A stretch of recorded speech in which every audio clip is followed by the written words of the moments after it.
या बातमीचे प्रायोजक आहे Huma gifts multi-brand mobile showroom. आगामी निवडणुकांना घेऊन जे MIM ची तयारी काय झाली असं तुम्हाला वाटतंय सध्या? तैयारी तो जैसे सब पार्टी कर रही है वैसे ही MIM पार्टी की भी तैयारी अच्छी ज़ोर शोर से चालू है, जो कि आप देख सकते हैं। कुछ दिन पहले हमारे निरीक्षक जो है हैदराबाद से अनवर सादात साहब भी आए थे, वो भी देखने के लिए आए थे। उस टाइम पे काफ़ी सारे कार्यक्रम का भी आयोजन किया गया था। इसके अलावा जैसे कि पूरे शहर में अलग अलग बॉडीज़ भी बनाई जा रही है, जो बॉडी अपने अपने लेवल पे काम कर रही है, जिसमें सबसे सक्रिय मैं समझता हूँ हमारी यूथ विंग है और मेडिकल विंग है, टीचर्स विंग है। सब अपने अपने हिसाब से काम कर रहे हैं और लोगों को जोड़ने का काम अभी फ़िलहाल चालू है। और जो एक्चुअल तैयारी है, जो रियल मायनों में तैयारी चालू होगी, वो हम लोग रुके हुए थे कि कितने वार्ड का प्रभाग होगा, जो कि अब क्लियर हो गया है लगभग कि 3 वार्ड का एक प्रभाग है।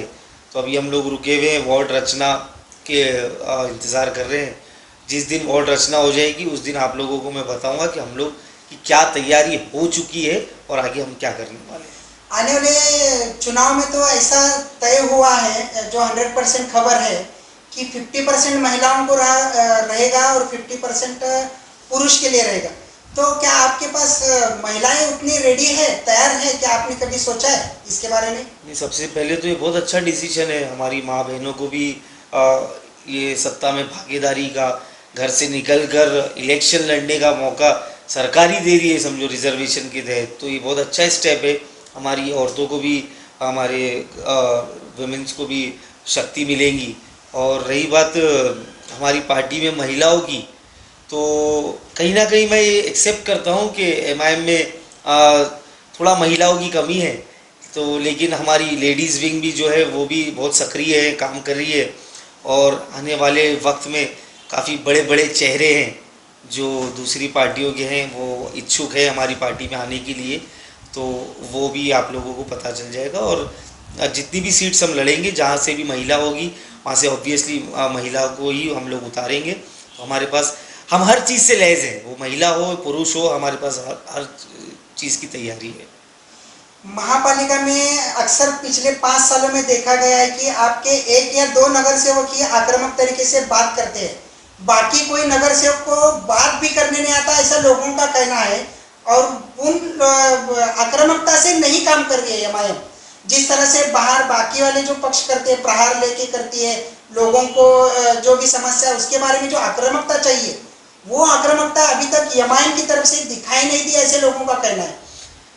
देखिए, रही बात करने की नहीं करने की, तो कोई भी पार्टी का आप इतिहास उठा के देख लो, उसके अंदर सारे जैसे आमदार चुन के आते, 288 आमदार पूरे नहीं बात करते, कोई भी पार्टी का रहने दो।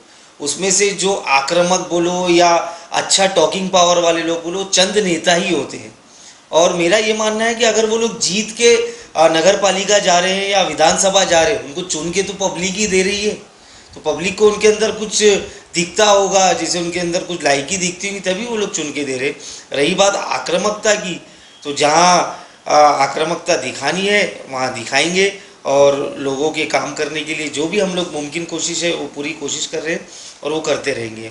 नहीं, अभी तक आक्रामकता दिखी नहीं है। लोगों की समस्या को लेकर आक्रामकता महापालिका में आपके MIM की तरफ से दिखाई नहीं दी, ऐसा लोगों का ही कहना है, हम खुद नहीं बोल रही है। हाँ। जिस तरह से आक्रामकता होनी चाहिए, यानी लोगों की समस्या को लेकर महापालिका में जाएंगे, 100-200 लोगों को लेकर जाने का, जैसा आम आदमी पार्टी इससे पहले कर चुकी है, जो एडम मास्टर की पार्टी है वो कर चुकी है, प्रहार संगठन कर चुकी है। जैसे कि पेट्रोल के दामों को लेकर हर बारी पेट्रोल पंप पे लेकर कांग्रेस करती है बीजेपी के खिलाफ, वैसे आपकी MIM ऐसे कभी दिखाई नहीं देती है। थोड़ा सा आपको अपना ही शायद डेटा खंगालना पड़ेगा। MIM मुसलसल जितने भी जो भी आज ये गैस दरवाड़ हो, पेट्रोल के प्राइसेस हो, और जो भी है सबसे ज़्यादा आक्रामक तो MIM ही दिखी है भाई हम लोगों को, जिसको आप लोगों ने भी कवर किए। हमारी यूथ विंग हो, हमारा वाहतुक संगठन हो, उन लोगों ने पेट्रोल की बढ़ती कीमतों के ऊपर मोर्चा निकाले हैं और प्रोटेस्ट किए हैं। और हम लोग कंटिन्यू, कलेक्टर साहब हो या जहाँ पर भी हम लोगों को निवेदन देना है वो हम लोग कर ही रहे हैं। अभी आक्रामकता बोले तो आप बोलेंगे जाके सड़कों पे झगड़ा करो, तो वो तो हम नहीं कर सकते। तो वैसी आक्रामकता हम शायद कभी दिखाएंगे भी नहीं। हम भी शिस्त को, लॉ एंड ऑर्डर का पूरा ध्यान रखते हुए हम उस सारे तरीके से डेमोक्रेटिक वे से संविधान हमको जो अधिकार दिया है उसका इस्तेमाल करते हुए हम लोग हमारा रोष बोलो या हम लोग हमारा जो भी उसको प्रोटेस्ट करने का अधिकार है उसका इस्तेमाल करेंगे। रही बात दूसरी पार्टियों की आक्रामकता के ऊपर, मैं उसके ऊपर टीका नहीं करना चाहता। और आपने एक सवाल किए कि एमआईएम के नगर सेवक काम को लेकर, तो मैं आप लोगों से ये सवाल करता हूँ कि एमआईएम के तो 9 नगर सेवक है शहर में, 102 नगर सेवकों में से आपको सिर्फ एमआईएम ही क्यों दिख रही है लोगों को? आज नगर सेवक भी चाहता है कि काम करे, लेकिन फंड्स की अनअवेलेबिलिटी की वजह से, फंड्स कॉरपोरेशन की वहाँ से रिलीज नहीं होने की वजह से शायद काम नहीं हुए होंगे, जिसको मैं मानता हूँ जिसकी एक मेन वजह कोविड-19 को भी हम दे सकते हैं दोष। 2 साल सारे ही लोगों के, वैसे ही कॉरपोरेटर्स के फंड नहीं मिलने की वजह से कामों में देरी हुई है।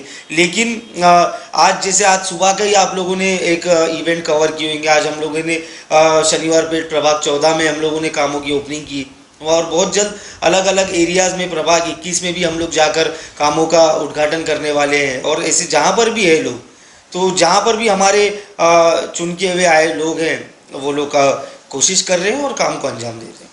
अभी पिछले कुछ दिनों पहले हमारे ही लोक प्रधान के सामने कुछ शास्त्री नगर एरिया से बहुत सारे लोग बोल रहे थे एमआईएम में से हम खड़े रहने वाले, वो बोलता है एमआईएम से हम खड़े रहने वाले, तीसरा कोई आता है एमआईएम से हम खड़े रहने वाले। तो इससे लोगों में गलत संदेश तो नहीं जाता है कि एमआईएम में भी देखो इनके में चल रहा है कि हम खड़े रहेंगे ऐसे? ये बहुत खुशी की बात है एमआईएम के लिए कि एक सीट के इतने सारे दावेदार हैं। आप दावेदारी कब बढ़ती है? जब किसी चीज़ का डिमांड हो, जो प्रोडक्ट का डिमांड होता है उसकी ख़रीदारी ज़्यादा होती है। तो मैं समझूंगा कि एमआईएम का बहुत डिमांड है, और इसके लिए मैं मेरी पूरी टीम को इसका श्रेय देना चाहूँगा, जिन्होंने वाकई में काम किया होगा, ज़मीनी लेवल पर लोगों को जोड़ा होगा। उसकी वजह से आज इतने सारे लोग इच्छुक हैं उम्मीदवारी के लिए। तो जैसे आपका सवाल था कि एमआईएम का क्या काम है या जो भी है, ये इच्छुकों की गर्दी ही साबित करने के लिए काफ़ी है कि एमआईएम अपनी जगह पर है, और एमआईएम पिछले बार से और ज़्यादा प्लस होने वाली है इस बार। पिछली बार आप वंचित बहुजन आघाड़ी के साथ थे, आपको कुछ थोड़ा बहुत सपोर्ट भी था, इस बार आपके लिए लड़ना पड़ेगा ऐसा आपको लगता है? तो क्या लग रहा है कि आपको कितने लोग यहाँ पर आपके ये हो जाएंगे? पिछली बार भी मैं समझता हूँ शायद कॉरपोरेशन में अकेले ही थे, वंचित साथ में नहीं थी पिछली बार भी, अकेली एमआईएम की ताकत है इतनी है, और शोलापुर की जनता एमआईएम को दिल से चाहती है। और मेरे शहर अध्यक्ष बनने के बाद मैं देख रहा हूँ लोगों में एक अलग उम्मीद जागी है, जिस पे मैं खरा उतरना चाहता हूँ। तो मैं उन्हीं लोगों से ये अपील करता हूँ कि आपने जो प्यार दिखाए वो बनाए रखे प्यार। इंशाअल्लाह आप लोगों की दुआओं से अगर हम कामयाब हुए तो मैं आपकी उम्मीदों पे खरा उतरने की पूरी कोशिश करूँगा। आगामी महानगरपालिकेच्या इलेक्शनाच्या मध्यंतरी एमआईएम पार्टीच्या दुसऱ्या पक्षासोबत युती होऊ शकते का? हाँ, 100% पॉसिबिलिटीज़ है युति करने की। अगर हमको, जैसे कि अभी कल शरद पवार साहब जैसे इतने बड़े नेशनल लीडर बोल सकते हैं कि वो किसी पार्टी के साथ युति करने तैयार है, अगर सम्मानजनक उनको जगह मिले तो वाई नॉट एमआईएम। हम भी खुले हैं, हमारे साथ भी अगर सही बराबरी की बात होगी और हमको हमारा इंसाफ दिया जाएगा तो इवन हम लोग तैयार है किसी के साथ युति करने की, बशर्ते हमारी विचारधारा है उस पार्टी से मिलना चाहिए।